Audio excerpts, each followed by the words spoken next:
Welcome back, Flyers Nitty fans, to Getting Gritty with It with your host, Yariv Wolok, my partner in crime, as always, Vasili Gianarakos. What's up, buddy? How are you? I'm doing well, Yariv. Obviously for the Flyers right now, some bad news in terms of the draft lottery. Well, not bad news, but just status quo. As of right now, live, the Flyers are picking 12th in the NHL entry draft, which we just found out. So we'll dive into that. Yeah, But I'm doing well with that news. How about yourself? yeah, I'm doing well, man. It was funny. It was so anticlimactic of a lottery draft. Though I will say, no bad news for the Flyers out of that. Like New Jersey didn't suddenly move up and grab first overall. Like that would have been like, God damn it, you know? Yeah, I it's think, status quo, right? So everything well, stays the same. So there's not really much you can complain about. I guess I'm just happy that Chicago didn't win it again. I feel like for them yeah, to win 2 years in a row to and have get Bedard Celebrini and and Bedard. Celebrini, is that even fair at that point? I Well, don't know. I mean, I mean, technically it is by the system, but for them, I like to see. yeah, I don't mind to see Chicago get look, a the, player like Celebrini. yeah, the reality is Sharks are by far the worst team in the NHL, and they Yeah, got by far the best prospect in the draft. So it's fair. it was very appropriate. All right, so we're already digging into this. So we'll talk about some other topics, and then we'll have the big meat of this will be kind of like draft talk, and then we'll end with some other topics. Okay. Before we get started, just want to remind everybody, please like, subscribe, hit the notification bell for notifications, follow us on iTunes and Spotify, and give us a rating on both if you can. I gotta say, our subscribers jumped out dramatically. We are inching towards 1,000. We're just over 900 now. Thank you all so much for those who have subscribed. You guys are awesome. Thank you for those who have been subscribing for a while. You guys are amazing. Thank you all so much. If you are listening, you have not subscribed, please do so. Like I said countless times, that is the best way to support us, and that's really what we're looking for: is subscriptions on YouTube. So that is a humongous help. So thank you all for the support. Also, shout out to our sponsor, Jim Steaks, which is now open. I've been seeing it all over social media. They are up. They have enhancements. Make sure to go check out Steve Steaks. Fourth and South. They are now open again. Make sure to go get yourself a cheesesteak. And also, shout out to Summit Public Adjusters, 215-752-0560. Challenge your insurance company. Have them double check. Contact Summit Public Adjusters. All right, let's get into it. Start with some more mild news, but it's something that like kind of happened right after we recorded last time. So I think we mentioned it, but let's get it out of the way. So first piece of news is Flyers prospect Igor Zavragin. He has signed a contract. Igor, right? Or did I make that up in my head? Yep, Igor. Yep. Okay. I don't know why I double checked that. So Zavragin signed, he was traded to SKA St. Petersburg and has recently signed a 3-year deal with them. This is kind of a big deal because he was playing in the VHL prior to this, which is against men. It's essentially their version, KHL's version of the AHL, only slightly not as talented. He did have spectacular numbers in that league. He did show great promise. But they didn't have a KHL affiliation, so he had no real ability to move up there.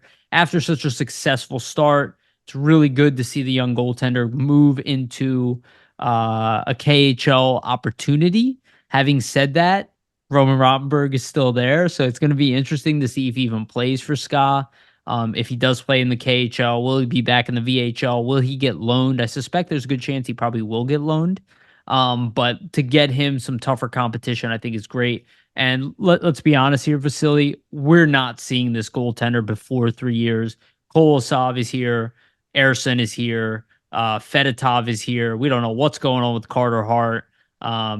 And also Bjarnason is also still in the mix too. So if you want to get a younger goalie in here, he probably can come over too. But I see no downside with this. So what do you think about the 3-year deal that Zavragin signs? Yeah, I think for Zavragin, it's only a good thing. He's been stellar at the MHL and VHL level in Russia for the past 2 seasons. I believe in both leagues this past season he had a .940 save percentage, and then over the past 2 seasons it's a .920 in those leagues. So obviously the upper echelon in both the VHL and MHL. So I think at this point in his age, there wasn't really too much left for him to prove. And he also had some really good showings in the playoffs. So I think just being able to get to the next level of competition at the KHL level, hopefully, should Mhm. be the next step in his development, and really just a good thing for him, because obviously you want to play against the top competition, right? That's how you get better as a goaltender. So I'm interested to see how he handles that next season. It'll kind of be one of those things to monitor for sure, to see how he handles that jump, because sometimes it can be tough for a goalie, right? To Sure. go from lower level of competition where the shooters might not be as proficient to the KHL level, where you're playing against the best in the Russian, region, obviously. In terms of Scott, I think it's going to be interesting to see if he plays too, right? I'm Mhm. not sure what their goaltending situation's like. Obviously, we know Rottenberg isn't one to favor the younger players, but if Zavragin goes in there and really holds his own and shows that he's an option, who knows? I believe he was named to the U25 or the under 25 Russian national team as well here. So I'm not sure what type of play he's getting there, but I know Rottenberg's also the coach there, so maybe there's some sort of connection. But I'm sure like he's a guy that probably has been on the radar for Rottenberg and the Russian national team, just with the way he's performed at the VHL level. So there might not be a connection, and Scott might just think, hey, he's one of the up and coming top young goalies that are Russian. Why not get him on our team and try to develop him? So I guess we'll have to wait and see, right? If he ends up playing for Scar, gets loaned out. But I would say hopefully he does get loaned out. I think going back to the lower levels probably won't do much for his development at this point forward. So if he can't play with Scott, getting loaned probably the next best thing. And we'll see, I mean, what his save percentage looks like at the next level in the KHL. Yeah, I mean, so just looking it up real quick because that was a good question. They have one goaltender, M- Pavel Moisevich, who's 19, a little bit older than Zavragin. He did play for their Okay. MHL team, had pretty good numbers, and has not played in the KHL yet. They have another goalie, he's 28, Sarah Buryakov. Sarah Buryakov. He was their starter last year, also pretty good numbers. And their other goalie is 21, Pelshkov. So just judging by the way they treated the 19-year-old Moyasevich, he played for their MHL squad. So I think there's a good chance he might be down there playing in the MHL. Having said that, you brought up Zavragin's numbers, and like I his numbers in the VHL and the MHL last year were pretty much identical. 1.6, about a 1.6 goals against and a Yeah. 0.94. Like I don't know how much better he's really going to get. So I do suspect that he will get loaned out with having those three goalies there. Because or maybe somebody else will get loaned out, but it would be a shame if he doesn't really play, Yeah, at I all. mean, it'll be interesting. So you were saying that Ska's already existing goaltenders were in the MHL, and The Zavagan 19 played year in the old. VH. Yeah, Zavagan played in the VHL. So I wonder, that's a level up. Like I wonder if he surpasses the 19-year-old. Like, what are the numbers? What are the difference in numbers? Yariv, do you have that up there or no? I closed it, but he had a 1.9 goals against and a two. Or I'm sorry, 1.9 and like a 0.94. 20? No, he Oh, also okay. he had really good numbers too. But again, that's MHL numbers. Yeah. It's hard to Um, dissect and know how it's going to translate, it's but even lower, and we'll I get talk about that with sus Demidov too. I do want to discuss Yeah, that. I suspect then maybe there'll be like a battle between that other goaltender in the system and potentially Zavragin for the backup role. Like who knows how it'll play out. But like you said, I think the best case scenario is if you're not playing for Scott, play for some team in the KHL, because if you're already at a 940 save percentage and you've played in this league for multiple years at this point, like what else is there for you to Right. gain in terms of your development? So Yeah. may as well, play in the KHL if possible. Yeah, I think there's a good chance they might loan him out to Sochi, and if be interesting if Michkov does stay with Sochi, if the two of them will be playing together. That would be interesting, I guess. Let's get into our next piece of news because this is maybe the most interesting thing that happened today, considering the lottery draft was kind of a dull experience. Let's just say it. I don't have complaints about it, but it wasn't exciting. But we woke up this morning to an interesting Instagram post that was going all around. Now, we might be blowing this completely out of proportion. Again, mentioned this last week when we were talking about Michkov and the news coming out from the chairman saying that he could be making a decision to come over here.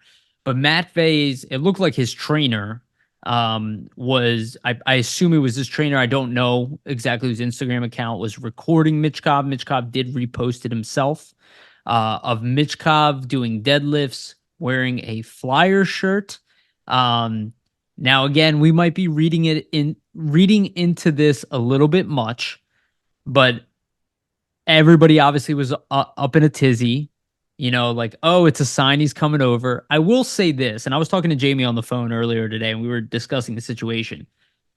If it is just a one-off, because he has worn like orange shoes in the past, just talking to Jamie, there were some signs, of Flyers support. But when you combine it with the news that came out of Russia and then him making a video like this publicly, again, maybe he was just wearing a Flyer shirt, but he hasn't posted like training videos prior. Like, I do follow him. I look at pretty much everything he posts.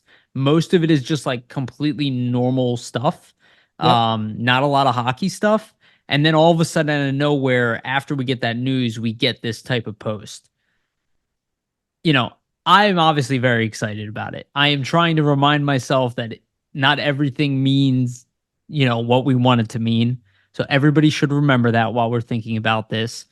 The positive thing, and Vasili, I'll open it up to you in a second. One, he clearly wants to be a Flyer still. That is not in question. That is extremely positive, especially about Cutter Gauthier. Ironically, I keep bringing this up. Like, Michkov is everything that we thought Gauthier is, and Gauthier is what Michkov was rumored to be. Um, and I think it's really exciting. I will say in my gut, I do feel like he's coming over here earlier than even I anticipated.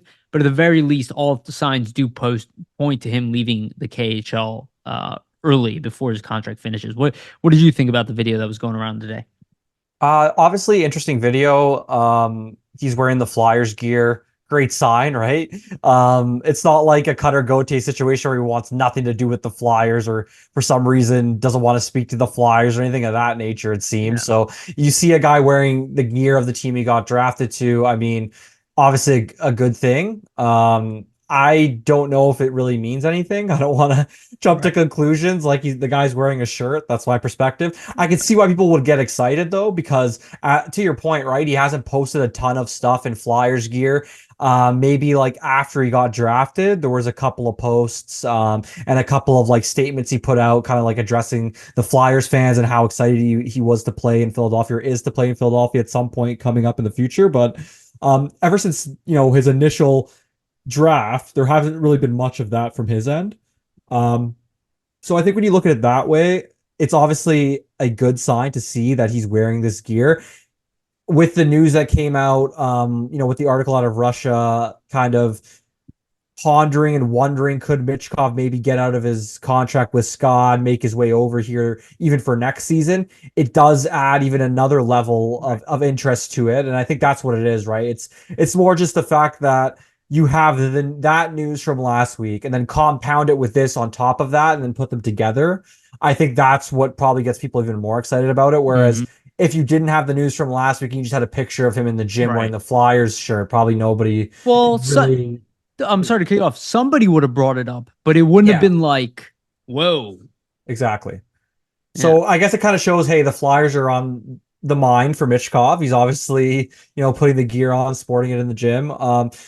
Time will tell, right? Still, in terms of what's going to happen with Scott and with the contract, if the Flyers will be able to navigate everything that's needed to get him over here early. Even if he doesn't get to North America for next season, I do suspect he'll probably get out of the last season of his contract. I think, like I was saying last week, a lot of it for me is going to be dependent on the relationship between Rottenberg and Michkov. Mhm. I'm not too sure what that looks like, but I mean, from what we heard last season, it wasn't too great, and then not picked for the under 25 Well, Russia it, team, also not great.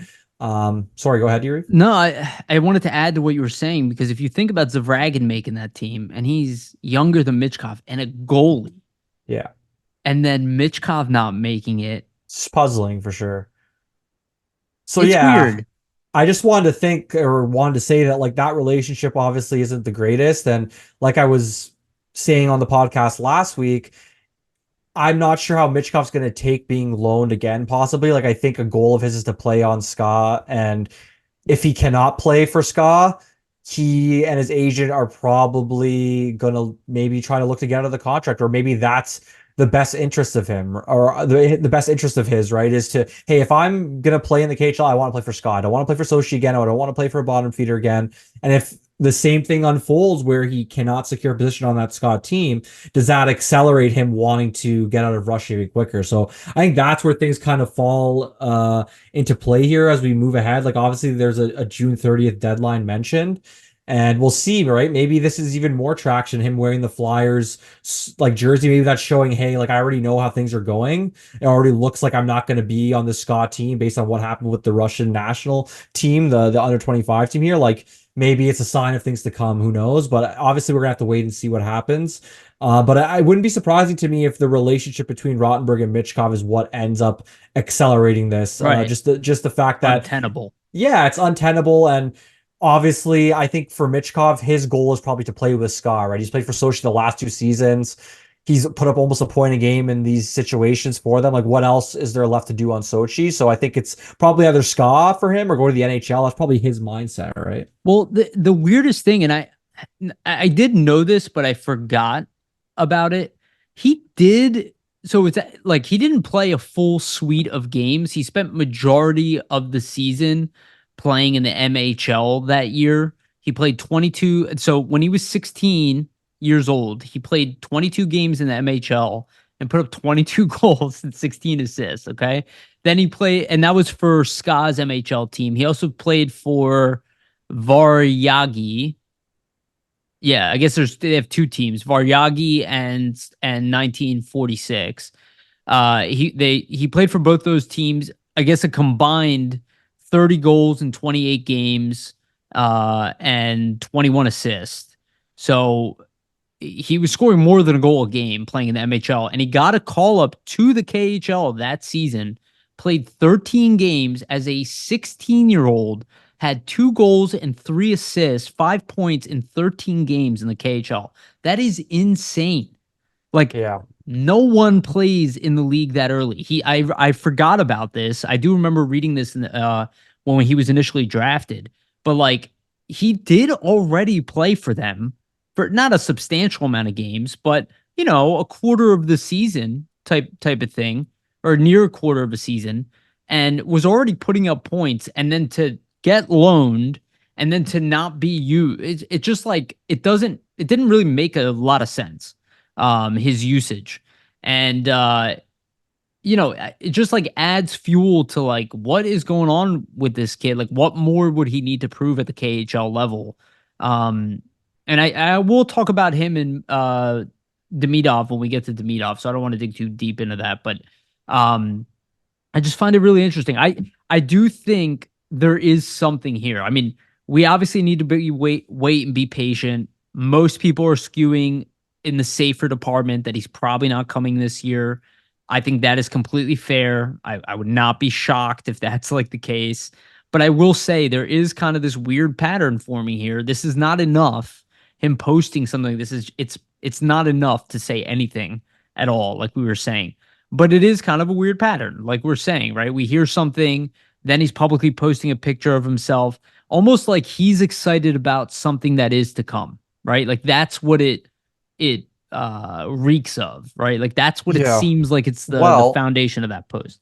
I will say, so what year, Yariv, did Michkov score that 5 points in 13 games? 2021, Okay, 22. so it's important to note that in January 2022, Roman Rottenberg was appointed as the Right, head coach of SKA. So right. this is I before was thinking this that. guy was the coach. Right. So I was just looking that up while you were talking because I was kind of interested because I'm like, Good point. was this dynamic there? Like, was he playing under Rottenberg and like what went wrong? But obviously he was not at that point. No. So it seems like these two just have not gotten along really since the get-go. So maybe in that case, there is some sort of, irreparable relationship. Like we're not there, so we don't really know what's going on behind closed doors. But just from the tea leaves and what we're seeing, like it seems like the organization before Rottenberg got there had no problem playing Michkov at the KHL level. But as soon as Rottenberg arrives, there is some sort of issue. So there has to be something between these two. Like, are they going to be able to repair the relationship? So far, the way the Russian under 25 national team was handled, it doesn't look like that's the case, because for them to not pick Michkov, I think that's just absurd, right? Just with the production that he put up for his age group, compared to the other players that were selected for that team. So there's Absolutely. something has to give here, obviously, and we're gonna probably find out soon. I think based on that article, right? If what was in that article is actually true, that the team wants to kind of settle what's happening with Michkov near the end of June, just so his future is kind of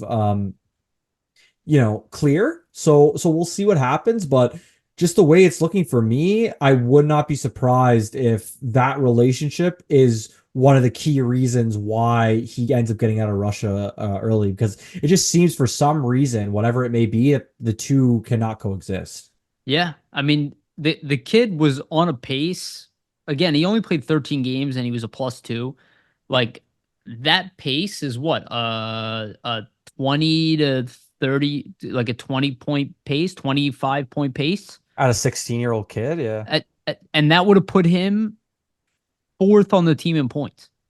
Yeah, at 16 in a men's league in the KHL, one of the best men's leagues in the world. It's pretty And now crazy. now he doesn't qualify to play on that team. After You know, like, yeah, what did he have this season? 40 points in 47 games. So yeah. It's just yeah. doesn't I make a lot would of sense. Like when you're trying to connect the dots, just in terms of, okay, if I'm Scott, I'd want to put together the best lineup possible, not including him. You're actively not putting together the best lineup possible. So it's puzzling, right? Like there's something there behind the scenes that we're not aware of that's kind of causing all this tension. But yeah. it's going to be interesting one day when Michkov does eventually get here, whether that be, for next season, the year after, or whenever he does manage to make it over. It's going to be interesting to see if that relationship ever gets kind of expanded on from his perspective. Like, why did things go the way they did in the KHL? Who knows if we'll talk about that? But I think it's definitely an interesting situation, because from what you can see, like, there's really no legitimate hockey reason as to why they wouldn't play him, right? Right. We'll see. We'll see. Assuming that Michkov sticks, if Zavragin ends up sticking or stays in Russia, if Zavragin ends up sticking with Scott, it'd be like, okay, there's clearly a bias here because this is a goaltender. Yeah. And if you're willing to play an 18-year-old goaltender, why the hell are you not willing to play a generational talent? But Who's also going to be 20, so coming dude, up. So my gut tells me he's coming over here, but I'm trying not to be, I'm trying not to fool myself with my own excitement and let it yeah. blind my rational side, right? Because like my rational side said it sounds too good to be true. And then, but we get these couple breadcrumbs and I'm already, my brain's already going a certain direction. All right. Let's move on to our next topic before we talk about the lottery draft. So Joel Farabee was named to Team USA. We did know that. He did play today. We saw the line combinations came out as well. He'll be playing on the third line. He already played today with Will Smith and Ryan Leonard.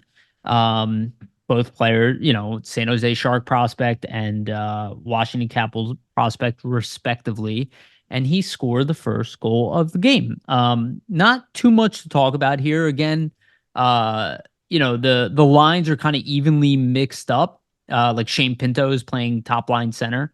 But it's interesting to see that Joel Farabee is playing with Will Smith and Ryan Leonard. It's kind of like that USNTDP, kind of vibe to it. Yeah.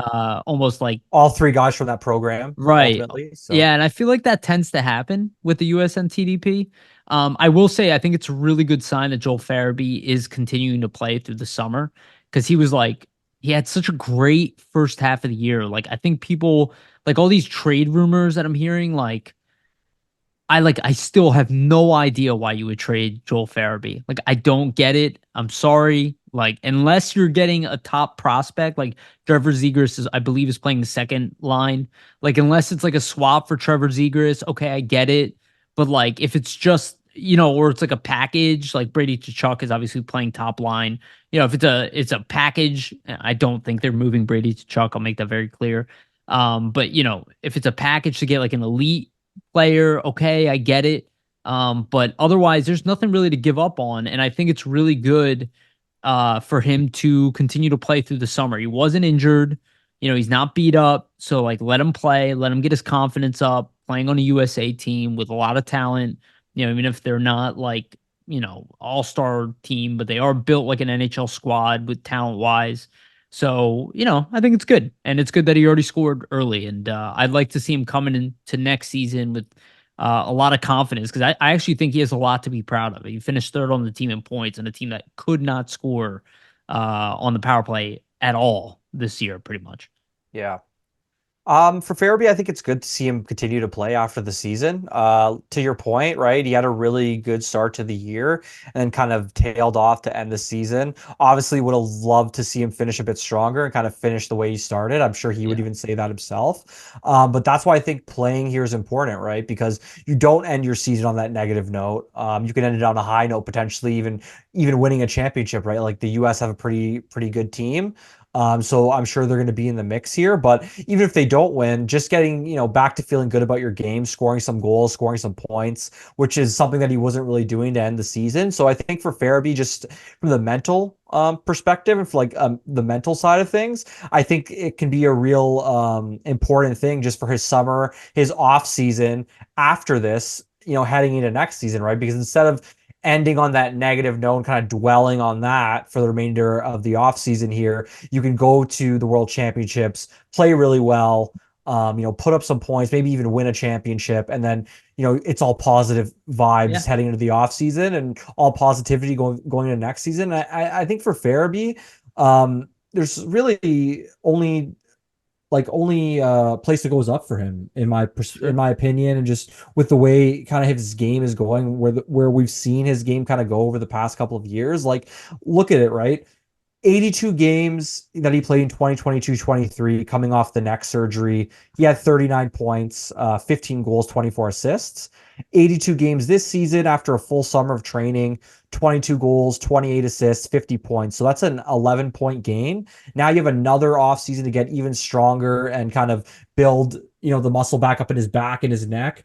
I think he can even improve, right? Like if we saw an 11-point increase last season, like would it be out of nowhere to say that he could maybe get up to 65 points next season? And that's even if the power play improves minimally, right? Like you got to think about he got 50 points, the power play was really bad. So I think we continue to see him improve, and I wouldn't be surprised to see him get to that 65, 70-point range Yeah. for next season. And to your point with the trade rumors, because I've seen them too, and my opinion on it is Farabee's 24 years old. He hasn't entered his prime yet, so he's only going to get better here and probably get close to that 70-point, maybe even point a game range. So if you're going to trade him, you have to be ready to know that you're going to lose already an immediate 50 points off your roster, which will have to be replaced.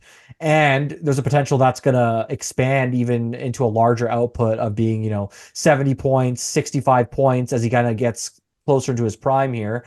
So you're going to have to replace that. The only way I would trade him is really if you're filling a position of need. So if it's, to move him in a package to maybe get that bona fide number one defenseman that's like a solidified number one, or you're moving him in some sort of package to fill that number one center role into, bona fide legit number one center you're getting, then it makes sense, right? Because you're subtracting from the depth of on the wing the Flyers have and kind of filling another need. But if you're just trading for a guy that's almost like a lateral move where you're getting a guy who's similar skill, similar age, I don't know if it's worth it. I think you got to really go for that home run swing if you're gonna trade him and try to get a bona fide number one center out of it, or number one defenseman if possible. Like it's some sort of Yeah. package deal. Especially because he's drafted and developed here. And then all of a sudden you want to just walk away with it when he has a career year just And because he's getting closer to his prime. Yeah. it just seems, and again, I don't know, I don't have inside, but it seems so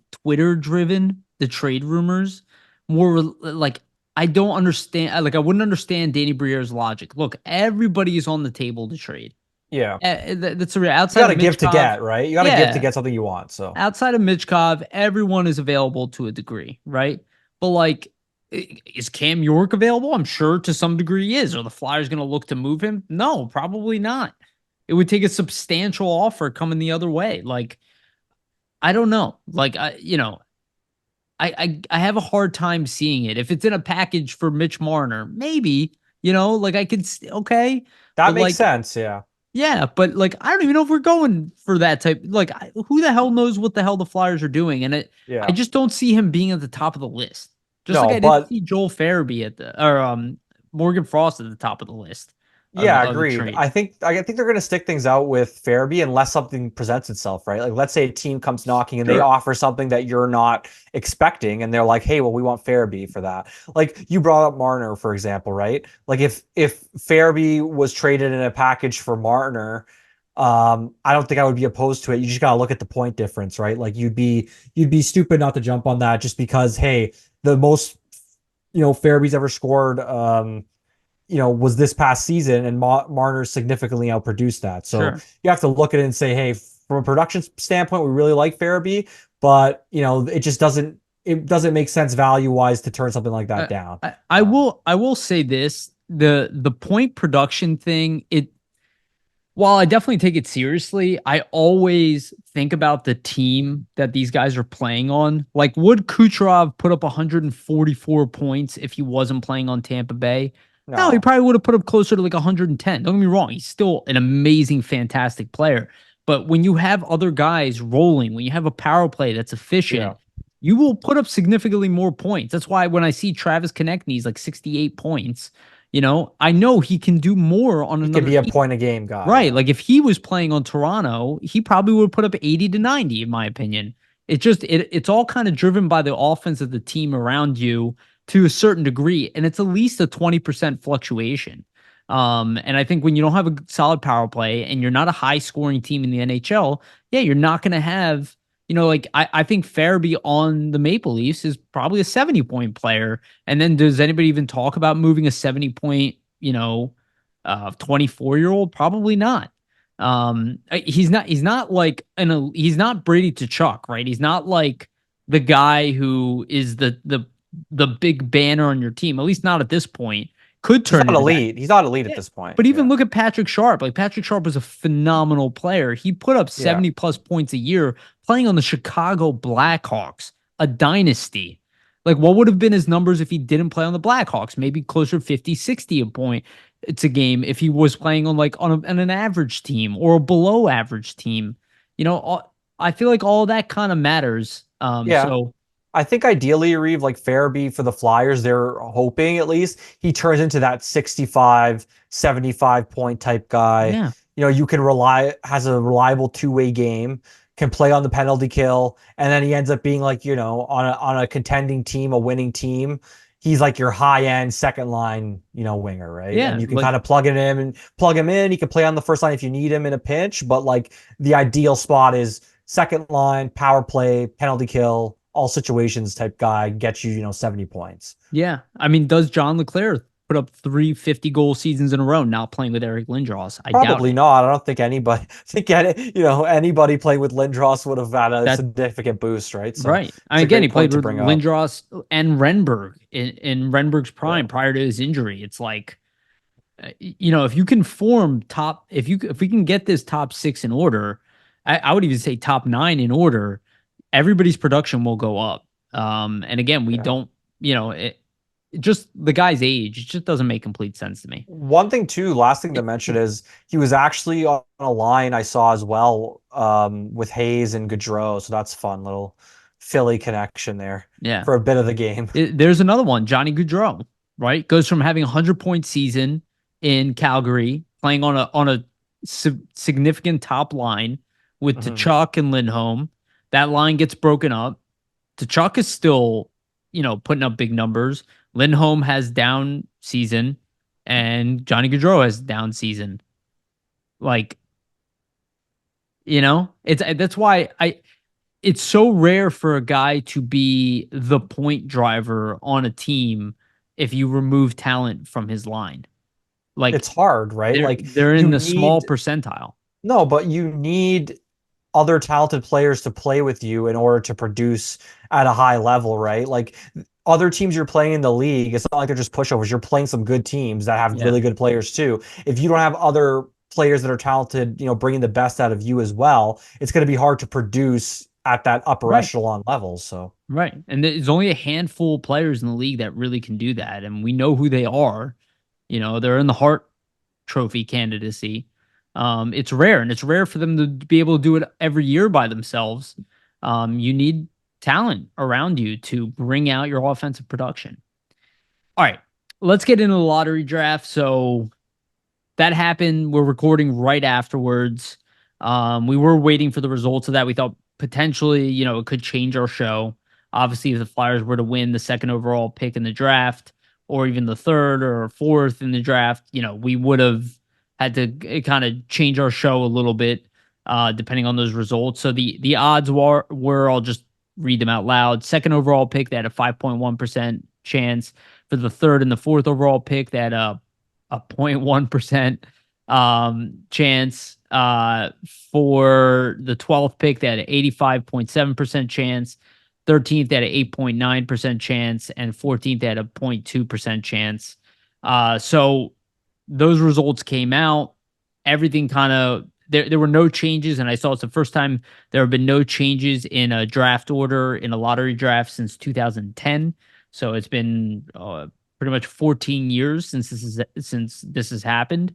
Having said that, all those were the most likely scenario. There was a leak of what the picks were going to be. And the reason we know that leak wasn't real is that they had Utah moving up 2 spots. That didn't end up happening. Sharks did end up getting the first overall pick, and everything subsequently kind of stayed the same afterwards. So no bad news there for the Flyers. Like we were saying earlier, Devils didn't move up, Penguins didn't move up. Like our rivals did not get better, at least did not get a chance to get immediately better. But the Flyers will be picking 12th overall. What are your thoughts about the lottery? obviously, not much changes, status quo as we said here. So Yeah. there really isn't too much to discuss in terms of like a huge dramatic change for the Flyers, which would have been Right. nice, right? To see them move up to 10 spots into the second spot there and get a chance to really get a huge game changer. But I think just the way I've seen things get mocked for this draft, just the rankings, there's still going to be a talented player available for the Flyers to select at number 12. Some mock draft rankings that I've seen, and we'll get into a couple here down the line. But some of them, right, they have certain guys all over the place. So it's going to be interesting to see how it actually plays out on draft day. Yeah. So we'll have to stay tuned and see. At least for me, my thing going into this was I really just did not want to see Chicago Right. win the lottery again. I don't know. I like with them winning last season, getting Bedard, like to get a Bedard Celebrini combo, that's not even really fair. So to see San Jose get it, I think they suffered enough at this point, right? They've been bad for Yeah. a while, so nice to see them kind of get the lottery luck and likely pick Celebrini here, unless there's something that they do that's crazy. But Yeah. I do think it kind of lends that, I could see Anaheim going for Demidov type of thing, and then I could see Chicago now going for a defenseman. Though we'll get into the rankings, but I do kind of see D being the priority here this year for a lot of GMs.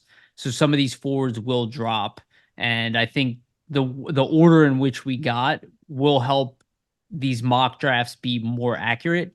Because some of the mock drafts, like if you look at stuff that people have the Flyers picking, it's not like, and like Vasili was saying, it's like this 2 to 13, from what I understand.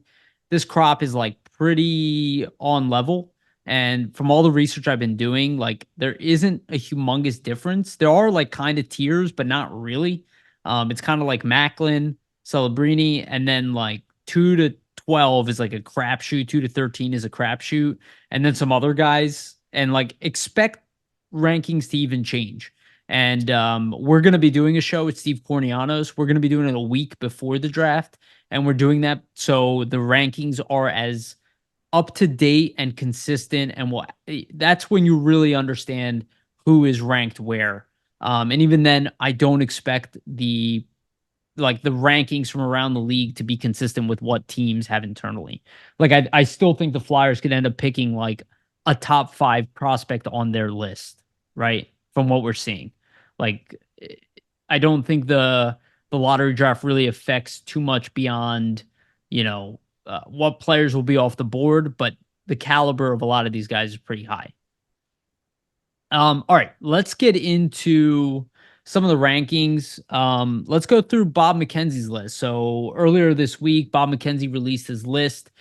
The reason we say this annually, but the reason why Bob McKenzie's list is more interesting than the other lists, like even Craig Button's list or anybody else, though those primarily with everybody else, Corey Proneman, those are their opinions on player. What Bob McKenzie does is he surveys scouts, league executives on their thoughts of players, and he compiles them into, I think he does like 10 different people, whatever, gets their rankings and then weighs against that. So It's again, almost like a consensus, right? yeah, it's closer to a consensus than anything we actually have. And that's why it's kind of crucial. We'll go one by one on these guys. And we'll talk about each player, and then we'll go into Steve Cornianos' list, which is vastly different, and he does his top 32.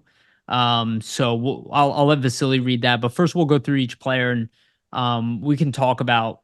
I guess we can talk about if we want them or not, and how we kind of view them. And I've been doing some research. I don't know everything about these players. I don't even know that many players in this draft. So everything about all of these guys should be taken with a grain of salt, because it seems like everybody except for Celebrini has a flaw to some degree.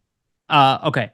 So Bob McKenzie's first on the list, Macklin Celebrini. I have not seen a single list him anything but first overall. He does seem like a really interesting player. I mean, he seems to have a very high offensive upside, like, that 90 to 100 point player potential with the ability to be a two-way player as well. I always take that with a grain of salt about this two-way ability, because I always hear guys are really good defensively. Like I heard that about Cutter Gauthier, and then when you look at it closer now, most people say he needs to work on his defense. So it's like I don't necessarily doubt the scouting report, but let's be honest, 17-year-old kid, above a point per game player in the NCAA. He's outpacing pretty much everybody before him, except for a handful of other players to play in the NCAA. Seems like a very impressive first overall. Seems to be like a higher tier than what Nico Hischier was viewed as when he was coming in. But he does seem kind of similar to Nico Hischier in a lot of ways, right? Like high offensive upside with a high two-way ability. Only maybe half a step above Hischier, where he has that above a point per game pace type of ability, which Hischier has not necessarily hit yet. Yeah, obviously Celebrini is the bona fide number one, right? I as well haven't seen any lists where he hasn't been number one. So for him not to go there, it'd be a real shock. So I'm expecting San Jose is going to select him there. I think for the defensive point's a good one to make, right? Like, who knows with these younger players, 17 years old, is defense really the first thing on Celebrini's mind in the situation? Obviously, 64 points in 38 games playing for Boston University, essentially almost doubled up his points with the amount of games played. So, incredible point producer for his age. Being 17 and playing in the NCAA, it's pretty impressive feat. I will say the only thing that might be a benefit is the NCAA you're playing against men in a sense, whereas if you would have played in the OHL or the Canadian Hockey League, I think maybe even the defense might be worse in those leagues than it is in the NCAA at this point. So maybe that helps him in terms of the adjustment to the NHL level. But I don't. I mean, it'll be interesting to see if he jumps right into the NHL next season. I'm not sure if he necessarily will. I definitely wouldn't put him on the generational, level though, like Bedard, or players of that He nature. seems like an Adam Fantilli level. Yeah, right. Exactly. That's a great comparison. Yeah. Yeah. 32 goals, 32 assists, 64 points in 38 games. It is very Going to be a impressive. really good player, but like we were saying, right? Like not on that generational talent stratosphere. He But could. I mean, just he could get there, but I think just a tier below that is like the expectation right now, right? Like elite forward in the NHL, 90 to 100 points he's essentially. also a center, which is really important. He might not even end up being the best player from this draft. We've seen that quite a bit, but he is the by far the most NHL ready as well at a young age. So it is incredibly impressive. I do expect him to come into the league probably next year and maybe be like a 50, potentially even a 60-point player in the league. And that's a hell of a first year. And Bedard would have been potentially that 70 to 80-point range. He missed a bunch of time due to injury. But I always say it, if you kind of like look at how guys produce at that number one pick that they just entered the league, you can kind of tell, if they're going to be generational, if they can walk into the league and like already put up 80 points a year. It's not the end all be all. Again, Kucherov did not do that. But it's a pretty good sign of what a player's output will be. If he can hit that, like, I'm the best player in the league type of thing. So, okay. Next on the list is Ivan Demidov, the star from the Russian Hockey League. He played in the MHL last year. He had 23 goals, 37 assists in 30 games. So we know about Demidov. Obviously, him and Michkov are kind of in that similar crop, where the two of them are kind of labeled together. They're both owned by Ska. Demidov has not played. He played, I think, just a small amount of games in the KHL so far. Primarily has been in the MHL. Yeah, 6 total games for the Yes, KHL. 6 games. Also did not receive much ice time, but wasn't loaned out because, look, I've seen people say that he's better than Michkov. I'll be honest with you, I don't buy that for an absolute second.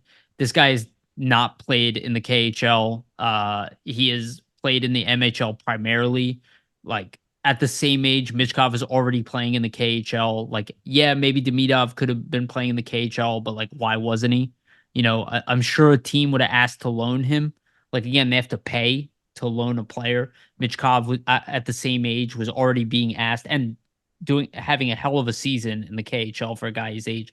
But it does seem like Demidov has really, really great hands. He seems to be a high dynamic player. I still think his ceiling seems to be pretty high. I don't know really what his quirks are as far as the downside, but it does seem like upside wise, he is clearly the number 2 in this draft. Maybe there's a case to be made for Cole Iserman, but you know, I also say this: I don't know how good the MHL is, so him dominating the MHL, it's awesome. It doesn't mean he's not good, but it's not the same as like Celebrini dominating NCAA. I would say NCAA is stronger than MHL. But everything I've heard about Demidov is that has that top line all-star level potential.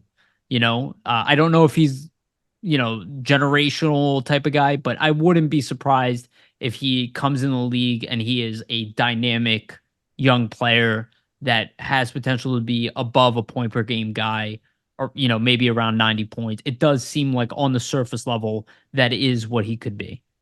Yeah, there's definitely a lot of skill to Demidov's game, but obviously the caveat is he's yet to show it at the KHL level, right? Like a Michkov, for example. So I think your assessment there is pretty spot on, right? Like despite the fact that he's ripping up the MHL, he's yet to do it at the highest level in Russia. So I don't think that it's really fair to compare those two. Like I think Michkov's probably on another level, but it's interesting for me to see Mackenzie rank him second here, especially after last season where Michkov, the Russian, kind of fell, right? So maybe the executives of the NHL, because this is a survey, as you were saying, of some of the scouts, some of the executives, maybe they're kind of learning from their past mistakes, saying, hey, this Russian factor, we can't really be blindsided or really like play too much into it, because in the end, we're going to be the fools, right? Of passing up on talented guys who probably should be picked in this range. So yeah. Yeah.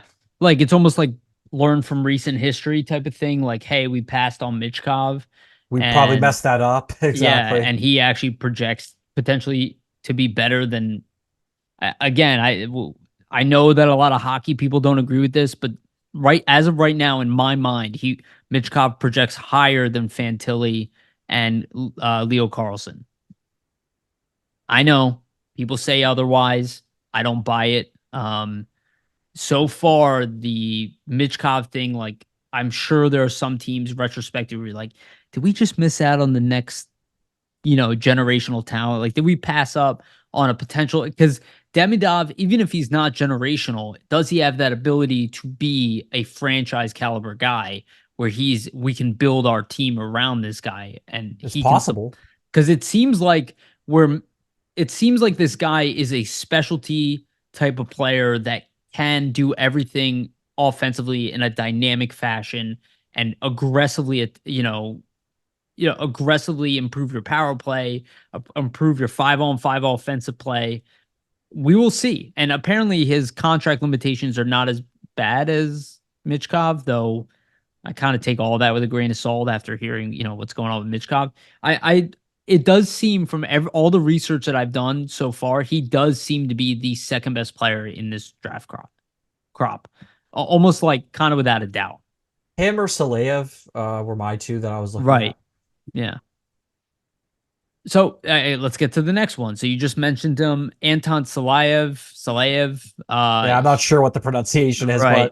but 6'7" blue liner. What was his? Hold on, I just had the. So Salayev had 3 goals, 8 assists, also playing the KHL, 11 points in 63 games. Again, he is a kid, and playing in the KHL, incredibly impressive. He's a defenseman. He's got mammoth size. I'm a little surprised because I thought Levshinov might get the edge over him, but again, the kid is a mammoth beast, already putting up points. It seems to be like a raw talent type of thing, and it's funny that 2 and 3 on this list are KHL players. yeah, exactly. I thought that was really funny that last year is kind of the opposite, where the KHL guys are dropping, and it looks like this year they're rated as they should be, right? And I think to your point, maybe a little bit of the NHL kind of learning from its past mistakes last season, not wanting to make the same mistake with some of these guys. And think about NHL general managers. What do they love in defensemen is size. The fact that this guy's 6'7", already playing in a pro league at the highest level in Russia, and had a pretty good season, for his first year doing so. And it's hard, it's hard as an 18-year-old to step in and play defense in the KHL, right? Like it's a Very highly talented league. So for him to do that, it's impressive. And I think with the size factor, like I would he was definitely, 17 the yeah, whole he just season. turned 18. That's what I Yeah. mean. So to think that a 17-year-old could do that, it's really impressive. And just with the size, like I think he's going to be a bit of a project in the sense that Yeah. a guy that's that big, that raw, there's still a lot of developing to do, especially physically, right? Like, because he's at that size, but he's even going to grow into that size even more and put on more muscle. So, like, you got to think about what a beast this guy's going to be in like 5, 6, 7 years from now once he puts muscle onto that, 6'7" frame. But I would say for him, I wouldn't be surprised just with the size factor and the fact he's already played in a pro league, whereas all the other defensemen essentially in this draft have not played on a pro like level as he has.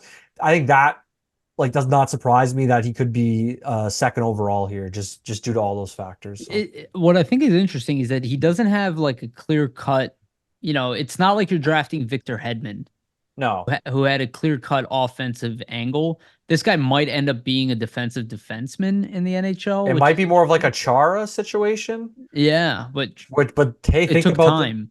yeah, for sure. But think about the payoff in the end, right? So Yeah. that's what you look at for some of the big guys. It might take a lot of time, but what they could ultimately be in the end and the effect they could have in their team could be huge. So I just wouldn't be surprised if this guy slips. Just it's because possible. every one of these picks almost has like not all of them, but like they all seem to have like a caveat to them.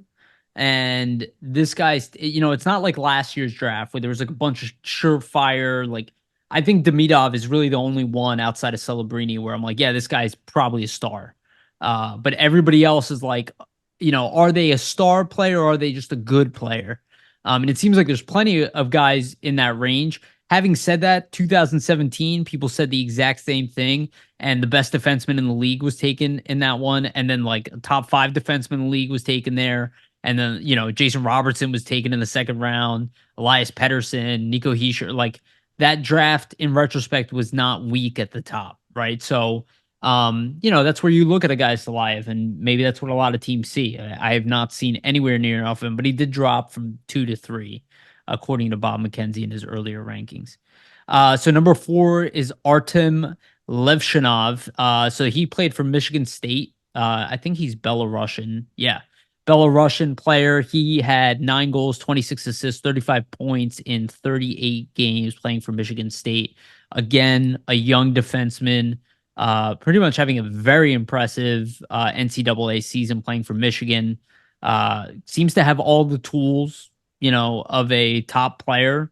I could see him actually going above Salayev in the end, just because he's also 6'2". He's got really good size for a defenseman. He's not undersized at all, and he seems to be able to show that he has maybe more of an offensive touch. But I don't know. He's also been here for a minute, right? He was playing in the United States Hockey League prior to this, so I don't know. I see why he's definitely ranked at this spot, though. But man, these just looking at all these players is such a crapshoot. What do you think about Leshinov? Yeah, I think there's going to be, like you said, a lot of rearranging potentially of the defensemen from, several different teams' boards where you see like, okay, one team has Salayev or Salayev like ranked at like 5th or 6th, and then Levshunov's 2nd or 3rd, right? Like we might see a lot of kind of mixing and matching in terms of where these guys end up. Like for Levshunov, to your point, has the size. I think the thing with him though is he has the size, but also there's more scoring prowess to his game, so that might make him more attractive to teams versus Salayev, who he just has the size, hasn't scored as much at the KHL level yet. But you also have to factor in, right? Like the KHL is a harder league to score in as a defenseman than the Big Ten is that Levshunov just played in this prior season. So who knows, right? Like what Levshinov would have done at the KHL level and vice versa for Salayev at the Big Ten level. Yeah. So that's something to take into consideration. But just on the surface level, it looks like Levshinov is more of an offensive type guy, just the way he plays, whereas Salayev's kind of more your stay at home. Yeah, well said. So number 5 on the list is Caden Lindstrom. Lindstrom had 27 goals. He played in WHL for Medicine Hat Tigers. In 32 games, he had 27 goals and 19 assists. He's also 6'4", which I definitely think weighs into this. Canadian kid. I think this is one of those cases because, in my opinion, this is why I really see, like, I could see him going at 5. I could see him going later. Like, every one of these guys, like, none of these spots are set. And even, McKenzie said this, like, it is a bit of a crapshoot here at this point, and he's not interviewing all 32 teams, right? But you figure a guy who plays center, a guy who can score, he has a lot of raw tools from what I understand. And the fact that he's 6'4", everybody's looking for a big center who can produce offensively and score. So, I think it makes sense that he'd be ranked at number 5.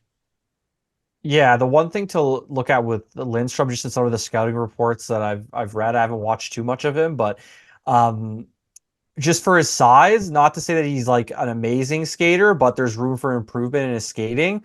So that's been kind of mentioned a couple times that I've seen. So if that's something being noted, we got to factor in, right? Like skating's a huge thing. A lot of teams take that into consideration. Maybe that's a reason why he might end up dropping. But I guess a big thing with him is he's more of the power forward type, right? Yeah. So if you're looking for that mold, I mean, teams love to say they go for best player available, but that's not always the case, right? So if there's a certain team maybe in that range looking for that power forward type mold, maybe they go for Lindstrom over another player that's there that might not have that same skill set, right? Of like driving to the net like he does. So yeah, absolutely.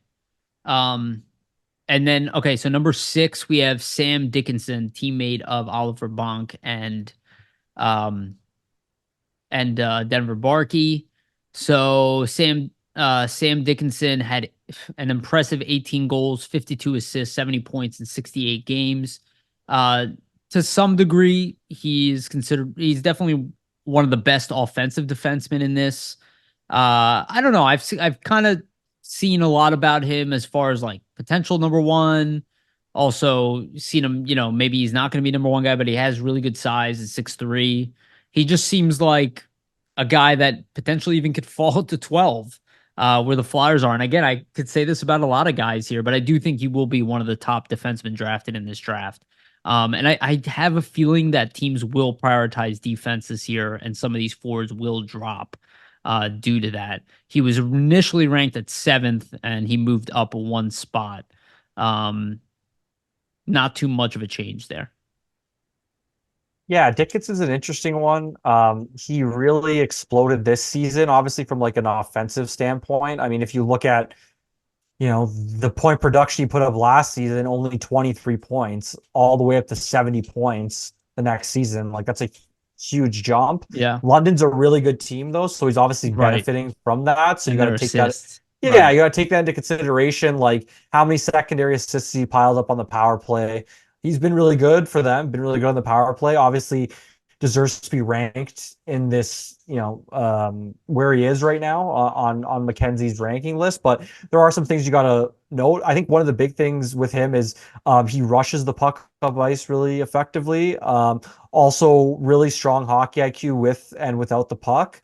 The one aspect I believe that he might need to improve a little is just in terms of reading the play. The hockey IQ is there, but sometimes the aggressiveness is not. So when you look at it, you might want him to make like a quicker adjustment in certain situations defensively than he has been. So that might be something for him to improve on. But I think for Dickinson, I would not be surprised, if teams are looking for an offensive defenseman to see him get picked up in that position. So Yeah, it seems like none of these guys are really outside of maybe the top 3 that we mentioned, there's nobody locked or in top like, 4 okay, maybe. this person's got to be, number 4, Yeah, number 5, right? right. Yeah, it seems like they could move down, could move up. And we'll see. So the next one on the list is another defenseman, Zane Perek, and this guy's numbers are just stupid good. He had 96 points this season playing for Saginaw Spirit, 33 goals, 63 assists. I have seen him compared to Eric Carlson offensively. Again, if you have an ability to draft a guy who is going to be a 80-point defenseman in the NHL, or you think he could be that guy, a point per game player in the league. I mean, look, Cale Makar has lit everybody up. You look at what Quinn Hughes has done. This cannot be ignored. I don't know if his defensive game is good enough. And that's like the caveat thing is like the defensive game has to also be good for them to produce these type of numbers in the end, or to buy a coach's confidence to play them as number 1, number 2. But, all these guys need work, and they all seem to have a high ceiling. And Zane Perek seems like he's right at the top of that list. Yeah, Perek, I mean, just look at the offensive output as you stated, right? Like it's insane to see Those are forward numbers. Yeah, 96 points in 66 games. You're not expecting that from a defenseman. And once again, another big jump, right? Like you see him go from 37 points last season all the way to 96. So that's huge in terms of Humongous. 1 year to the next and just overall development. So it'll be interesting to see kind of how it continues if he jumps even further up and hits the 100-point plateau, because I'd imagine he's going to go back to junior, obviously after being drafted here. The thing with him and what I've noticed is he is always pushing the offense.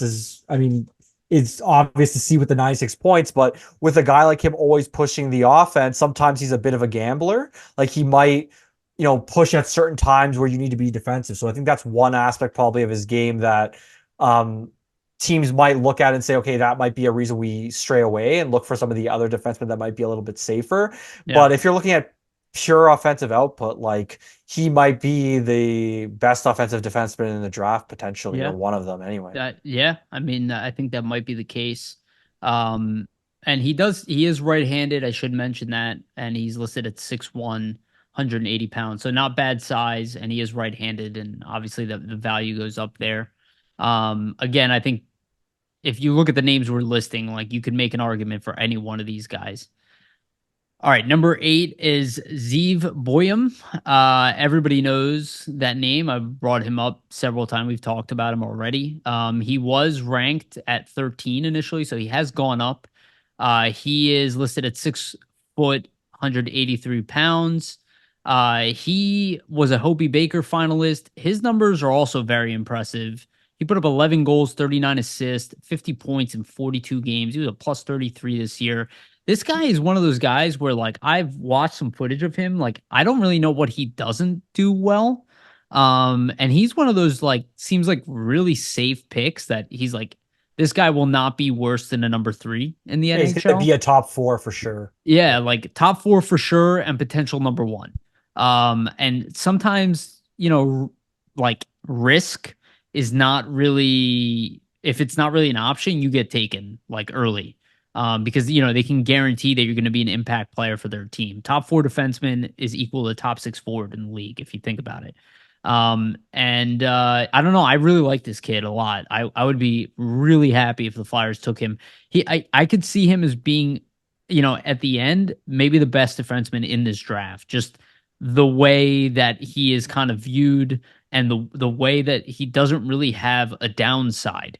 And it's just all the raw tools to be a number 1 defenseman. So he might be the least risky pick in the draft Yeah, I think if you look at his skill set and what I've seen, just in from a terms of defenseman. scouting reports on him, like really, really good skater. That's probably his best asset is his skating. Also really high hockey IQ. So those two things in general from a defenseman, like a top four level defenseman, what do you need? Really good skating, really good IQ and ability to think the game and like move the puck and position yourself.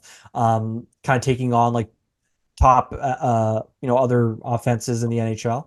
Sorry, also should mention he was teammate of Massimo Rizzo, won a championship with him. So that means the Flyers were looking at this kid obviously consistently. Yeah, definitely. Probably scouting him, right, along with Rizzo. Um, I mean, if you look at his skill set, right, I think you're spot on. Just the projection to be a top four guy at the worst. I think in terms of like improvements and what I've seen in a lot of scouting reports is some of the physicality, which is normal, right, for a young Yeah. defenseman who is a good skater, more of an offensive type defenseman. Of course, the physicality is going to be something to work on. That'll come right as you Is get he older like and mature. So. isn't he kind of like another Cam York though? That's the only downside I see. It's like the same size, Yeah, he's only same six skill two, so he's a set. little bit bigger, but it I see six does. foot. Oh, interesting. Hockey DB, it says 6'2", Oh, but interesting. Elite who prospects having knows? a 6 foot. Yeah. Okay. Oh, okay. Who knows? Yeah. We have a little thing we need to clarify. Maybe at the combine, right? Yeah. We'll get the correct height for it. But I think York's a good comparison, just in the sense of like all around game. Like there's not one thing that he particularly might stand out, but he does everything kind of well, which is good. Yeah. I would be really, I mean, on a personal note, I'm Israeli, as I've mentioned on here probably way too many times. This would be, he already is the best Israeli hockey player of all time. He Mhm. wasn't born in Israel, but both of his parents were. He was raised in California. So for me, just on a personal note, that would be really cool to have him here. But he is an impressive prospect. I don't know if he will even be available when time comes for the Flyers because he just seems like a safe bet. And a lot of times when it's a safe bet, like, they get, especially in a draft that isn't like the deepest of the drafts, like he seems, I do have a feeling that teams will be like, I'm taking a defenseman. Yeah. Um, because build from the back end out, most teams need good defensemen. Majority of teams in the league need defensemen, but we'll see. So number 9 on the list is Consta Hellenius. This is a forward. Hellenius was playing for Ukraine in Liga. Very impressive numbers. 14 goals, 22 assists, 36 points in 51 games. I did see that. It's essentially a little bit better than Anton Lundell. Seems to be like that's kind of what he projects to be. This like two-way playmaking center. I'm a little surprised on how high he is on this list because I have seen him much lower in other rankings. I've seen him in the 20s. And he seems to be this kind of guy who isn't flashy like a lot of prospect people love, but seems to be almost like a guarantee that this guy can be a number 2 center in the league. And we saw that with like Dalibor Dvorsky taken last year. I think he kind of falls under that. And I think maybe that's why he's ranked at 9 because it's kind of that guarantee where hey, this guy's already really good defensively. He's already really smart offensively. We can mold him into a player who plays, 19 minutes, 18 minutes for us a night, and will play in all situations. So he seems really intriguing. And I could see him being available. He is a center. I could see him available for the Flyers at 12. That might not be a bad option for the Flyers, especially if they can project his offensive upside to be high as well, and not just see him as like a number three center, right? Like you really, if you're taking the top 12, you're hoping this guy's top six or top three defender. Like that's really what you're hoping to get early on in the draft. Hellenius is really interesting, and the Finnish guys are always a bit interesting to me. And Yeah, reason being is a lot of them are always or already at a young age, usually playing in pro leagues, right? Like the SM League right. is a pro league, top Finnish league. So for him to already be playing in that league at 17 years old against men, like that's impressive. You're getting kind of used to playing at the pro level, what it takes to be a professional, and playing against guys that are significantly older than you. So I think definitely um, may for a lot of these guys and guys coming out of the SM League already playing pro leagues, it might be easier to adjust, right, to the NHL level. Hmm. And that can be attractive sometimes for certain teams, depending on where they're at. And Had yeah, 36 points in 51 sorry. games. Go Sorry, go ahead. Go ahead. ahead. No, no. Finish your thought. Finish your thought. I was just gonna say, yeah, he had 36 points, 51 games in a men's league. So not a point per game exactly, but pretty close and did have some good offensive output. So it's going to be interesting to see where he goes. Obviously a center and kind of not one of the only centers mocked, in the top 10, but there hasn't really been a lot of centers that we've talked about. So if you're a Yeah. team and you're looking for center, he's going to definitely be one of the guys on most teams' radars. So And it reminds me of when Joel Eriksson Ek was taken. He was taken like above his ranking. And again, it's very similar type of player. These like two-way players with offensive upside, they're definitely coveted. And the one thing, this is what I wanted to interrupt. Um, the fact that he's a European player is appealing to a lot of teams because you can bring him over and play him in the AHL yeah, like exactly. this year. So he could potentially make your team, or he could potentially be playing in the minors where you can build him completely as a player. And I think that would even appeal to the Flyers. So like if the Flyers took him at 12, I would be interested to see if they bring him over early and have him playing with like Samu Tuomala, right? Another Finnish player. Like, is that the type of player that they would want to bring over?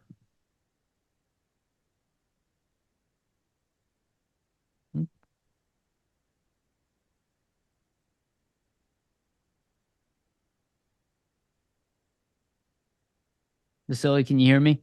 Oh, there we Yep. go. Cut Sorry, out for I was losing you for a yeah, sec. Yeah. yeah, yeah. It told me my internet was unstable. No worries. Cool. So number 10 on the list. This is somebody that everybody who's been following the draft knows. Tej Aginla, obviously I'm sorry, son of former NHL All-Star and lifetimer Calgary Flame. Tej Aginla seems to be a goal scorer, pure goal scorer, but with a pretty sound game overall. In 64 games, he had 47 goals, 37 assists, 84 points. He's a plus 17. He played for the Kelowna. Kelowna. Kelowna. Thank you. Wow. I actually knew how to say that and it just wouldn't come out. Kelowna Rockets seemed to be kind of gaining more momentum as the season went on. And this is kind of what, like, could be a guy who gets taken in the top five in the end. But let's be honest, he will not make it past Calgary at 9, right? Like, it's highly unlikely that the team who had his father and covets that name will not take a player of his caliber at that spot. So, seems to be a really good, pickup. And if he's available for us at 12, I'm sure we would be thrilled to have him. Yeah, Ginla's an interesting one. The skill set, not surprisingly, is very similar to his father's, which I mean makes sense, right? If you're gonna mold your game after anybody, you might as well mold your game after your dad, who's in the Hockey Hall of Fame and can kind of teach you and give you a lot of insight into certain things to do that can help you. Mm-hmm. Something interesting actually is that with the 47 goals and 84 points in 64 games. He actually surpassed his father's 1994-95 totals in junior by 14 goals and 13 points. So Nice. he probably has a one up there over his dad. He can bring up, at dinner or something like that. But for Aginla, one of his kind of knocks actually is his speed. One of the things that a lot of scouting reports are saying is that not the, high end speed that you're seeing with some of the guys at the top of the draft, but what he really does have is the shot and puck handling, also really high hockey IQ. So put all those things together, right? And the fact that his father's Joel McGinley, he seems like a kid that could have a lot of success. And just the tournament that he just had, right, in the under 18s for Canada performed really well. So that's obviously raising his stock, which we've seen in the past, right? That tournament just before the draft year could kind of have a big effect on where some of these guys fall or end up getting drafted. Yeah, absolutely. He's also not as physical as his father, but I don't think that is a big issue considering he has the offensive upside, right? Yeah. Like maybe he projects to be a 40 goal scorer in the league, maybe even just 35 goal scorer. It's still highly coveted in the NHL. So next on the list, number 11 is Berkeley Catton. This guy put up some fantastic, absolutely fantastic numbers in the WHL. 54 goals, 62 assists, 116 points. He did only have 4 assists in the playoffs, which I thought was interesting. And looks like they lost in the first round. He is 5'11 at 163, so definitely undersized to some degree, but he's still young. From what I understand, his like defensive awareness is kind of the thing that drops him down. Because if you look at those offensive numbers, that's like top 3 in the draft type of offensive production. But the fact that he doesn't have that two-way game, I think dropped him. And obviously, we could say the same about Cole Eiserman. We'll talk about him in a bit.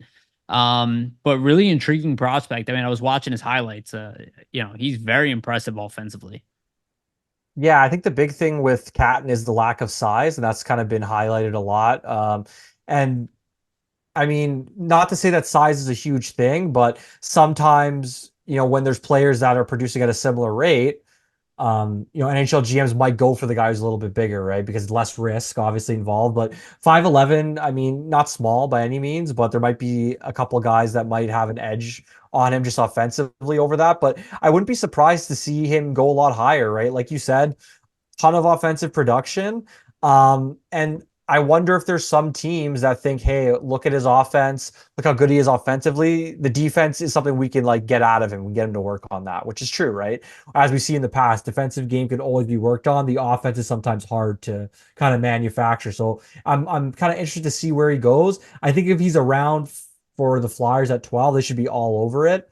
And just for that reason, because he's seems to be like maybe top 5 in this draft from an offensive standpoint. What can you teach him? The defensive game, who potentially might be here to help with that? Could be a Tortorella, Bradshaw situation. So if anybody's going to teach him that side of the game, why not have it be them, right? Yeah, I heard him say he is a center. I heard him project people saying that maybe he's not a center at the NHL level. Yeah, that might be the case, but he is a playmaker. Even though he scored 50 plus goals, he is a playmaker first. So, and that's something this organization really needs, for sure. Number 12, this is a very intriguing prospect. Carter Yemchuk.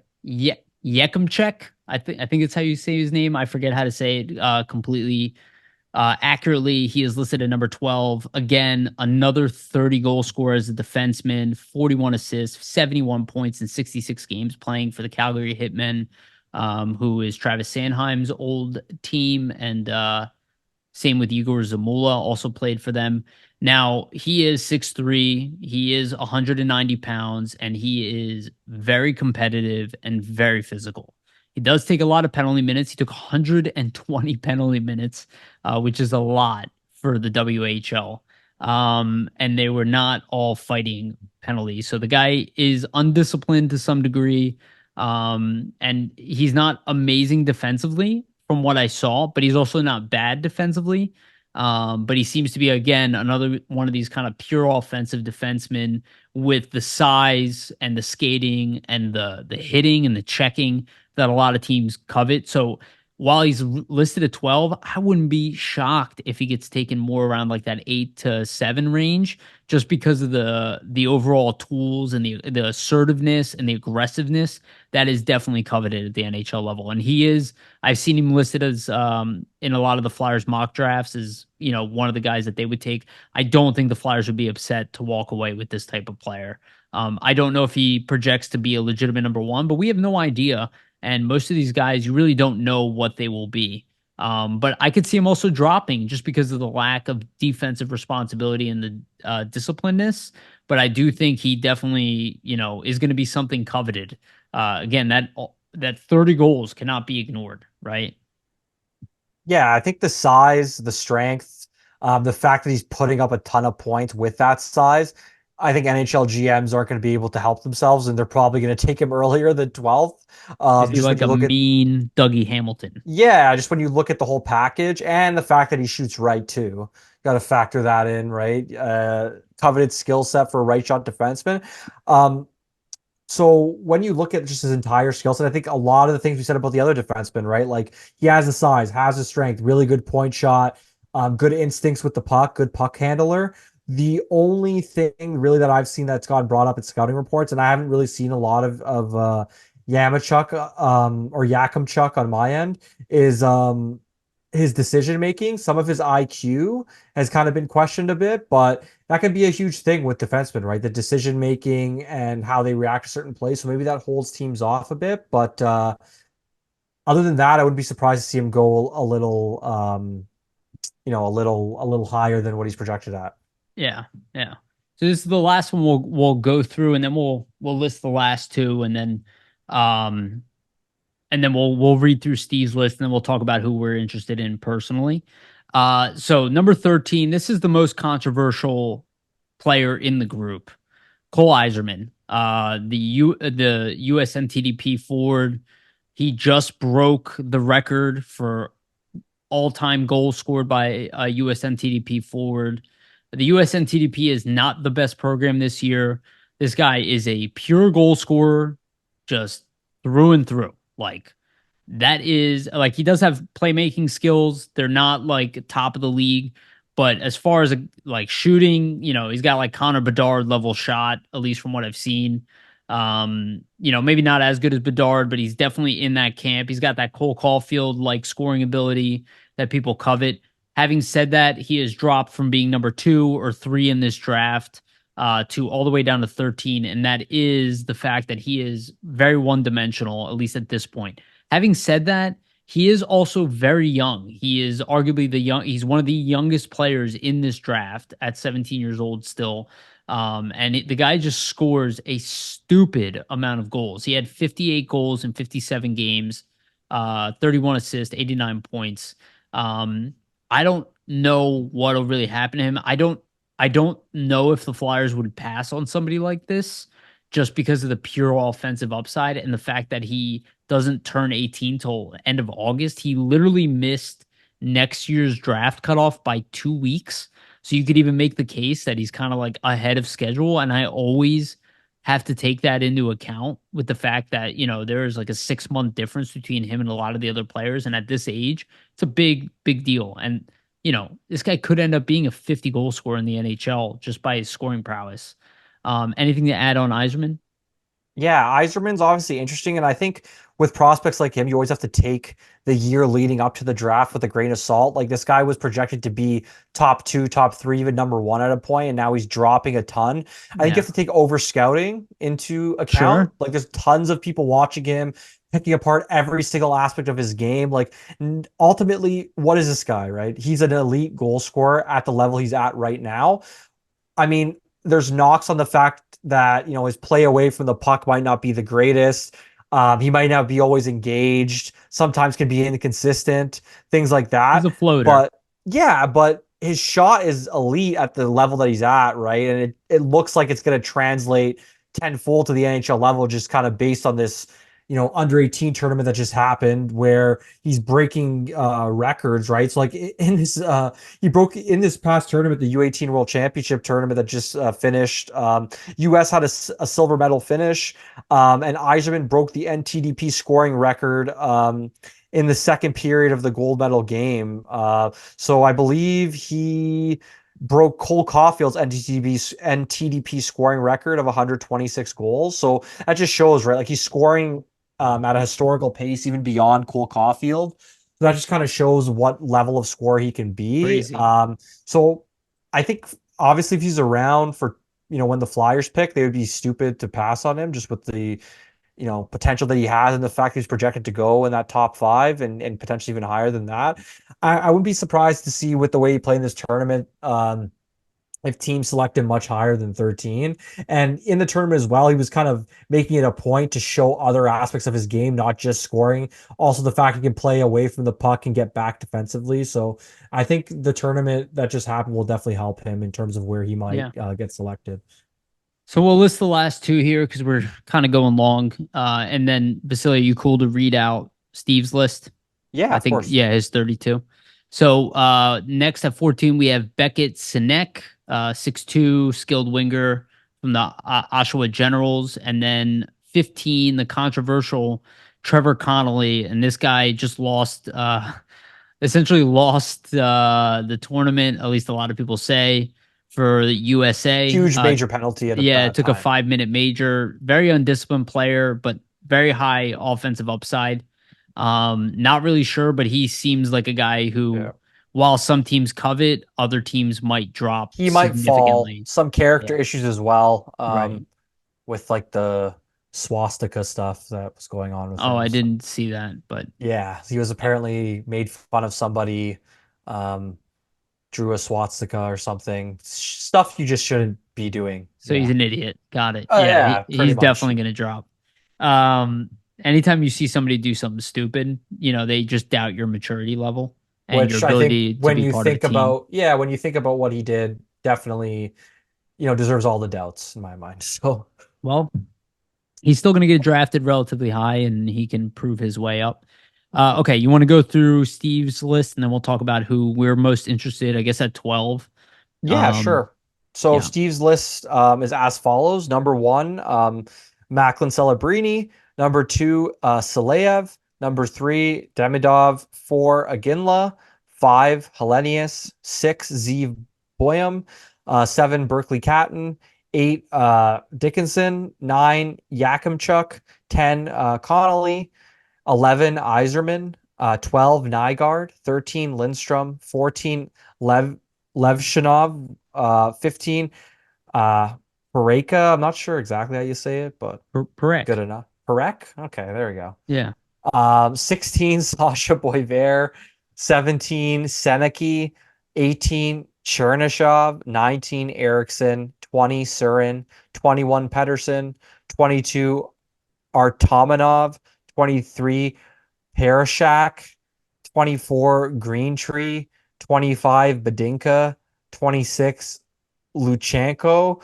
27, Stiga. 28, Haig. 29, Fernstrom. 30, Solberg. 31, Howe. And 32, everybody's favorite last name, Zetterberg. Yeah.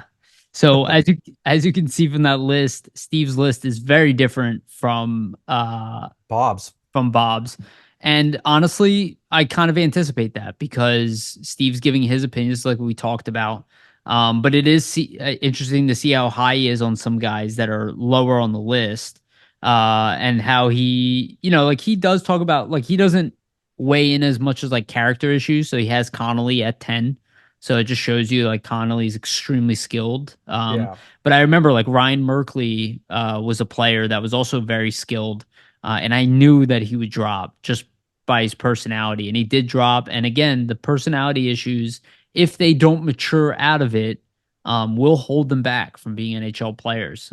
So maturity is a big part about it. Probably why Constantine Hellenius is ranked so high, but he has Hellenius at 5. Yeah. And I've seen him ranked as low as 23, which is 25. Crazy to me. Yeah. So who knows, right? I think one thing with Steve too that he always mentions is that he doesn't always weigh the tournaments as importantly as some other outlets. Which I think that's the way to go about it, right? Because if you look at it, the tournaments are just really a subsect in the season.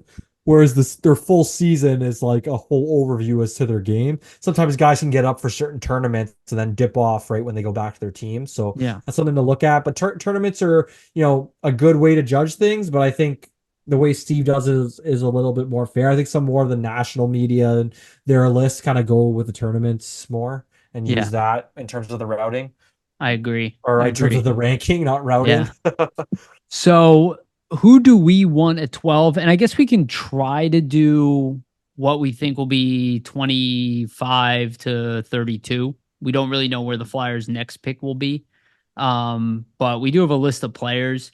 Um, you know, I gotta say, I'm interested in all these guys to a degree, but you mentioned it earlier, Berkeley Catton, if he were available at 12, he No is the brainer. yeah, I think that is like a guy I'm kind of hoping drops to us. This might be that type of year where we walk away with a defenseman. And again, Keith Jones said they want to build from the back end out.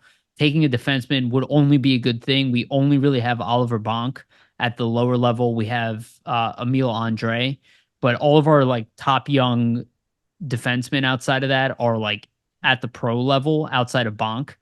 We have some question marks. Some guys, maybe they'll turn into something, but it's really just Bonk. So I would not be shocked if they like go out and they're like, they love one of these defensemen, Yakimchuk or, Sam Dickinson or whoever falls to them. I think Even Lev realistically, Shunov, right? Like, right, exactly. It's just who falls to them. yeah. Boyum would be my top defenseman, but again, I could be 100% wrong. The other guys could be better at the end. But Berkeley Catton, I would say like offensively for me, it's Berkeley Catton and then Boyum as the defensive option. Those would be my top choices, but I am open to all of these guys, including Iserman, Yeah. to be taken that high because again, you can't deny that scoring touch. I'm open to a lot of these guys as well, for various reasons. Like for me, if I'm going forward, first guy at 12 would be Catton as well. And reason being, I mean, we discussed that, he's one of the highest scorers in this draft, production wise. Like the defensive game might not be there, but I But think there's Giroux. yeah, that's something you could almost build out. And I think maybe that defensive game is a little, overplayed in the sense of, and that's kind of affecting why he's getting ranked a little lower when really should be a little bit higher, maybe even in that top five. So I think for some reason, if he gets to 12, Flyers, I think, have to take a swing and go for him. I don't know. Personally, I don't think he's going to get there, just based on everything that we're kind of hearing what it's looking like. But you really never know. Sometimes, teams fall in love with certain guys. So we'll kind of see where it ends up. So for me, it would be Catton, Iserman, Hellenius. That would be my top three in terms of the offensive options. I think Iserman as well. Like if he's around, no brainer. I think getting him, like, sure, he might be one dimensional in a sense, but he's a guy that's like going to step into the league and probably almost score 25, 30 goals instantly. So chances are he's going to be like a pretty proficient goal scorer in the NHL. Every team could use a guy who could score a ton of goals like he can. So I don't think the Flyers should go wrong picking him. And then Hellenius seems like the center who's like more, not, I wouldn't say the safe option, but I think he might have the highest ceiling in the sense where even if he doesn't turn into that elite guy for you, I think he's definitely going to be like a second line center. And obviously you can use that. And I think the whole thing with him is his play in the SM Liga, the fact he's already playing amongst pros, amongst men, might be a guy you can even transition into your lineup earlier, right? If you bring him over, you have an AHL season, he might end up being in the lineup, in a couple seasons from now versus other guys that, you might be seeing in 3-4 years from now, depending on the development path. For defensemen, I would have the same. The top guy for me would be Levshunov. Obviously, I don't know if he's going to drop because in a lot of rankings you're seeing him in the top 5. Steve's ranking though he's all the way at 14th. So who really knows where he's going to land? Boyum would be the other guy on defense. And then the third guy on defense would be Dickinson, just for the fact that if you're the Flyers, you could have Dickinson and Bonk together potentially. And that might be really attractive for you because they've already played it together a lot this season. So to have guys that are kind of already developing together, maybe you go ahead and select him for that reason. So Plus, they've seen him quite a bit, yeah, obviously. exactly. They've Yeah. scouted him a ton for sure. Yeah, another guy that I think should be mentioned is Nygaard. Apparently, and I've done some research. I've been kind of like trying to research everything. This guy's a European player, has NHL size. He's already 6'1", 198 pounds. And he is playing against men in Alvetskin. Wow, I cannot talk today. Alvenskin? Alvetskin, thank you. And from what I understand, he's had a much better second half of the year than he did first year. So he's also been kind of skyrocketing up the rankings. I would be ready for that, by the way, every year that there are like one or two guys that initially are like in the 20s or the mid teens and all of a sudden like skyrocket to like anywhere from like 10 to 5. So I would be ready for anything like that, which would push some of these players down. But, ultimately, it seems like the Flyers can't really go wrong picking at 12. It's kind of like this crop of guys who are all about the same and Yeah. that and Celebrini. Well, what So I've heard, Yariv, is that um there's basically at least up until 12, these guys are kind of in the same range. And then around 13, 14 is when it kind of drops off. And it's like the next tier in terms of talent, in terms of skill. So I think the Flyers are in a perfect spot, right? Where they're kind of in that first tier in this draft of these guys are all still equally skilled at around 12. I think with where they're at, there's a high potential that somebody that they like might fall to them because somebody else reaches for another player that they really like. And that stuff always happens in the draft, right? I think about Brandon Yeager last year and the Penguins able to take him. I think he was like an 18 or something like that. And he was initially ranked like around 12 at some point. Like some of these guys will drop. Whatever happens, I do suspect the Flyers will go forward defenseman or defenseman forward, right? Like there's enough of a crop of both for them to, if they grab a forward early, expect the defenseman next. And that's the nice part. I will say this is a year they have to hit on these guys. Like, even if they're not superstars, both of these guys, they gotta be like, impact players. It has to be at least Provorov Konechny level of drafting. It cannot be, Farabee O'Brien, right? Yeah. Like where the second pick doesn't even play pros. I think one thing to note as well is like, and this is something to be wary of with the defenseman. A lot of the time, some top defensemen are found in the second round, late first round.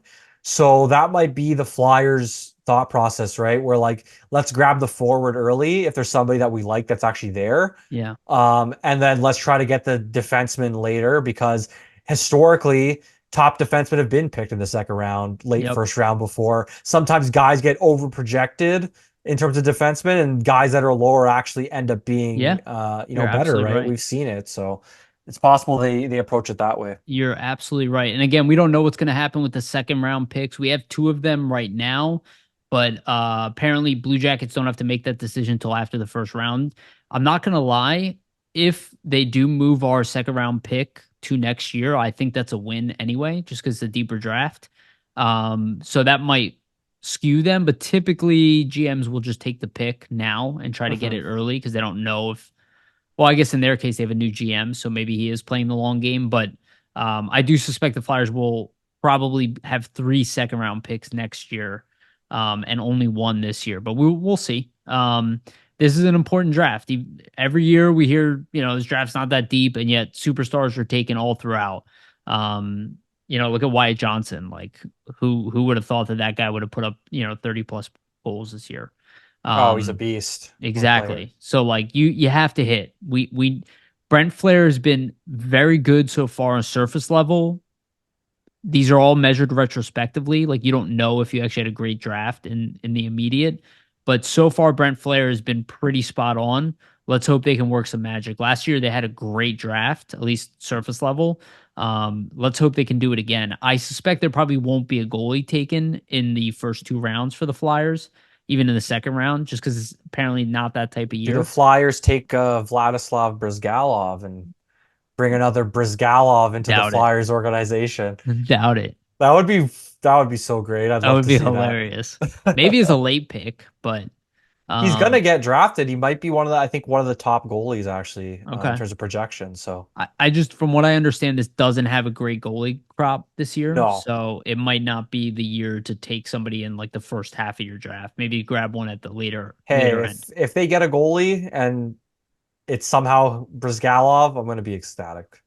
They did a great job last year, and again, Denver Barkey in the 3rd round is such a good pick. So I really hope that they can do a great job with the first 3 picks. It looks like Briere and Flair and kind of their approach, and I think it's going to be similar this season. They're not afraid to go and take a swing on a guy that has high upside. There might be certain things that they need to work on, but they're like, hey, if this guy can be really exceptional in this one skill that we need, we're willing to take the chance. And I think that's the way you have to go with the later round picks, because I think those safe picks, those safe players, kind of aiming for the floor in those later rounds, like what are you ultimately getting, right? You might as well take the chance, and who knows if he hits, he ends up being like a steal at that Yeah. point in the draft, It's a right? lot easier to find, bottom six forwards and bottom pairing defensemen than it Exactly. is top of the league guys. So you want to try to take big swings in the draft. That's really what it's for.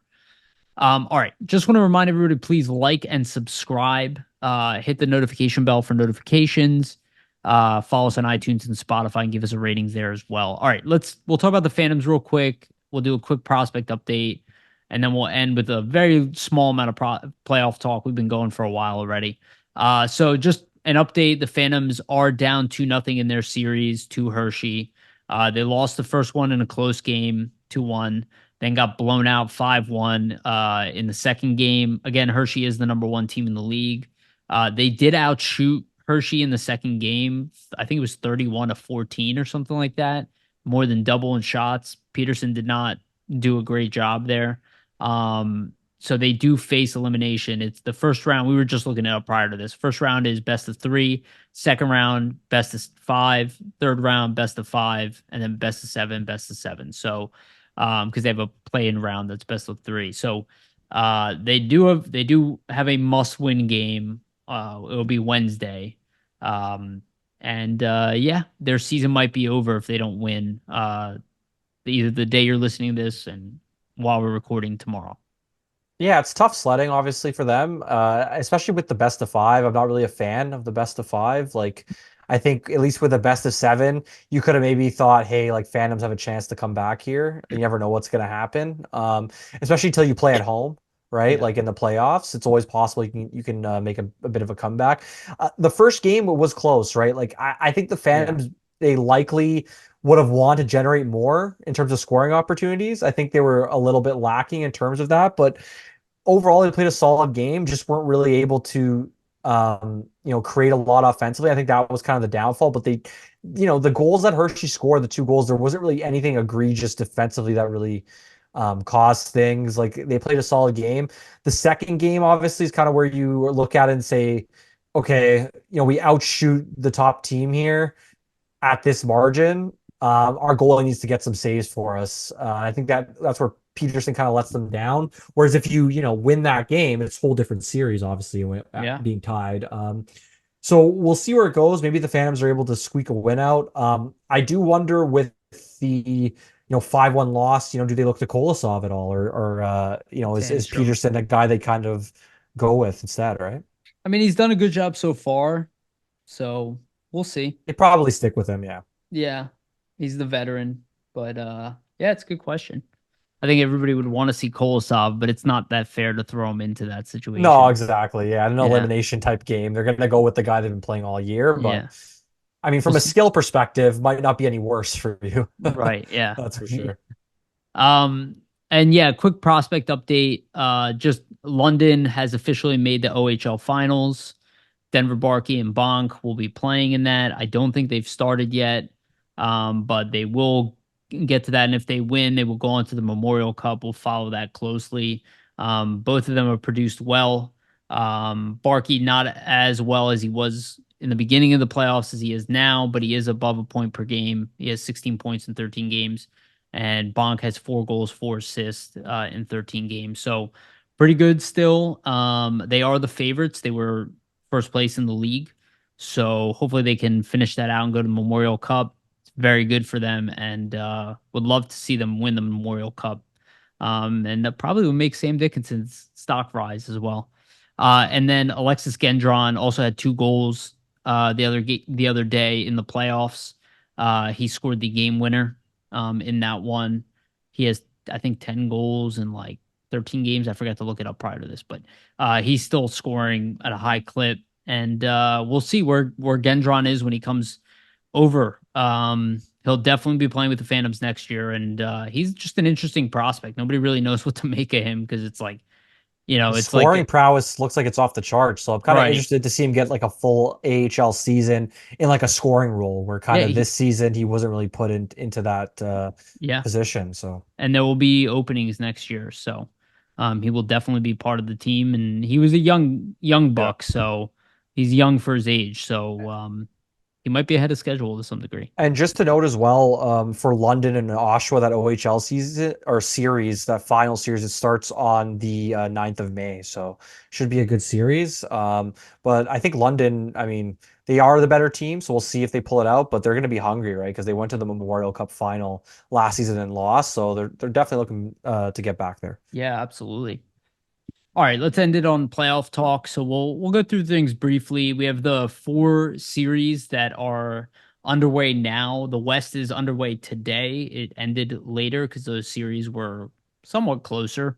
When you really look at it, there was only one close series with Boston and Toronto. Toronto inevitably Oh man, lost in 7. We'll follow that's that all I drama a can little say. closer Oh man. as we move forward because the words out of Toronto is just, I'll be honest, it's kind of a joke on how people treat them, and I do kind of feel bad for those players.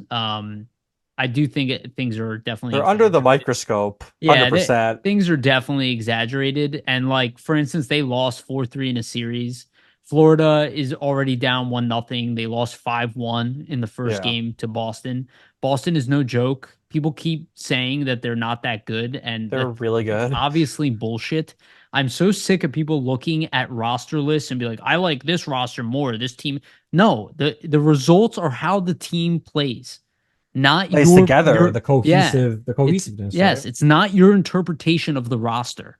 The Flyers alone should have proven that to people who cover this team, and yet people continue to do exactly what they do every year, where they look at the names on the roster, pick who they like more, and go, "Oh, they're the better team." That is never the case.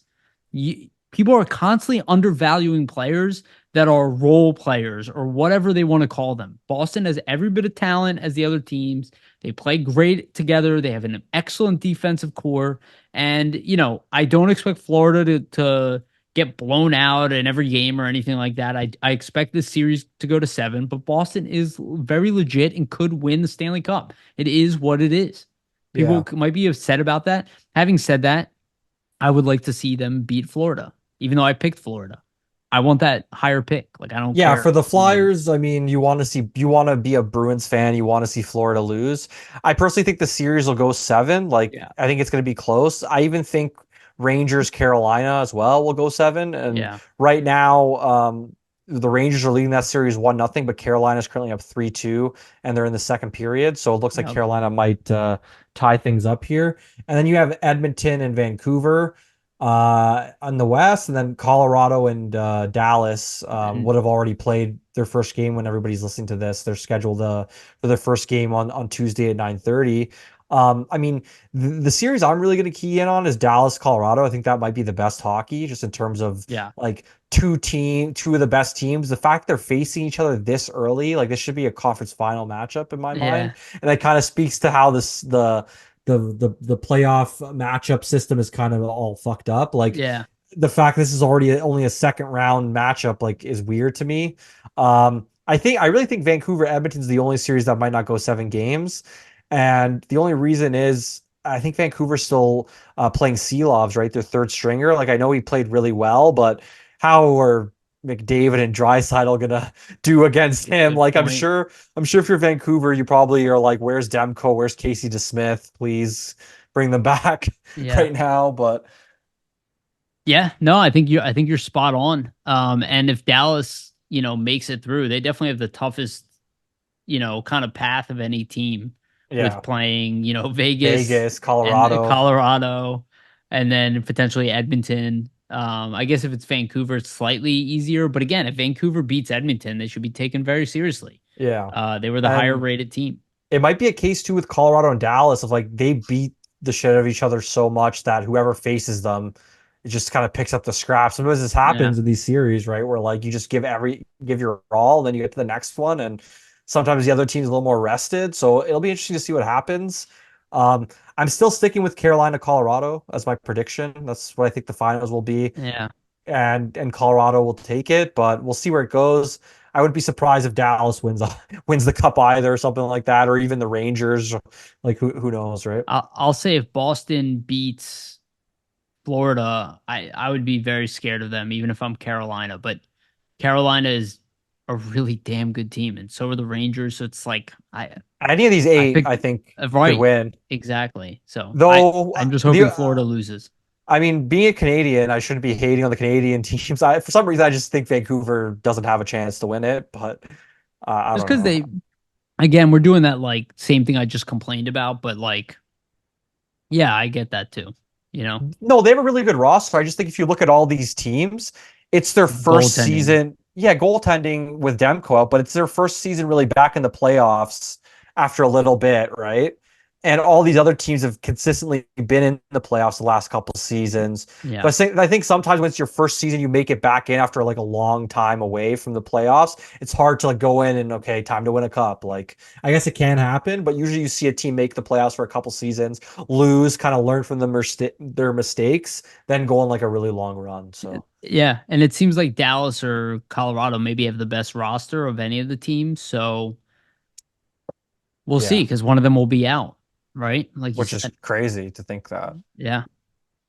All right, let's end it on that. We made it to just about 2 hours again. We're Anything you putting want to out leave the our most content, I would say. Like when the that's what I want season's to over? leave. That's what I want to leave. The fans with like if you look at any other Flyers podcast as the off seasons happened, or even like during the season, I guarantee we're probably one of the only ones that will do 2 hour podcasts. So if you want to Yeah. listen to a lot of hockey talk, listen to us, right? We're gonna have maybe 2 hour episodes coming up all off season. So Yeah, you're not wrong, dude. All right.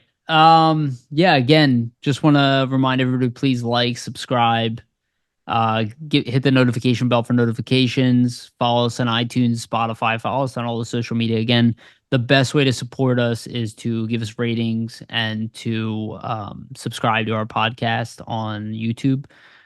So if you have not done that and you made it here to the end, please do that. That would be awesome. We appreciate you guys so much. Our numbers are up, and we love it. So thank you all so much. It definitely drives us. And again, shout out to our sponsor, Jim Steaks at 4th and South. They are open again for the first time in 2 years, remodeled. So make sure to go get yourself a cheesesteak from Jim Steaks. And also Public Summit Adjusters, 215-752-0560. Have them check on your insurance company and make sure you get your own audit of it. Okay. Thank you, everybody. Thank you, Vasili. You are the man. We love you, everybody. And remember, always stay